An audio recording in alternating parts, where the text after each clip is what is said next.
Hello hi అండి. Last weekend మేము ఆంజనేయ స్వామి టెంపుల్కి వెళ్ళాము, గండి. సో ఇక్కడ ఈ చుట్టుపక్కల అందరికీ ఐడియా ఉంటుంది గండి వచ్చేసి. సో టెంపుల్ అయితే చాలా బాగుంది, ప్లెజెంట్గా ఉంది. ఇది మేము సాటర్డే వెళ్ళాము. సాటర్డే మాత్రం కొంచెం రష్గా ఉంటుంది టెంపుల్లో. అండ్ ఈ వీకెండ్ మాకు ఎందుకో కొంచెం గుడికి వెళ్ళాలనిపించింది. మనం గుడికి వెళ్తే మనకు కొంచెం పీస్ ఆఫ్ మైండ్ వస్తుంది కదా.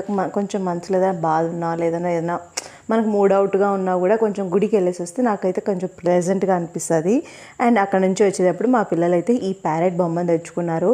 అండ్ లిటరలీ దీనికోసం అయితే వీళ్ళిద్దరూ ఎంత గొడవ పడుతున్నారో తెలుసు అసలు. అండ్ ఇంటికి వచ్చిన తర్వాత అయితే డిన్నర్ ప్రిపేర్ చేశాను. డిన్నర్కి వచ్చేసి చపాతీ అండ్ అనపిత్తనాల కూర అండి. సో ఈ కర్రీ వచ్చేసి నేను మధ్యాహ్నం చేసిన. సో నైట్ అందుకే చపాతీ చేస్తున్నాను, లైట్ లెఫ్ట్ ఓవర్ కర్రీ ఉంటే. అనపిత్తనాల కూర అయితే మసాలా పెట్టి చేస్తే చాలా బాగుంటుంది. టేస్ట్ మాత్రం లిటరలీ చపాతీతో కానీ రైస్తో కానీ చాలా బాగుంటుంది. మీరేమంటారో నాకు కామెంట్ బాక్స్లో కామెంట్ చేయండి దీన్ని.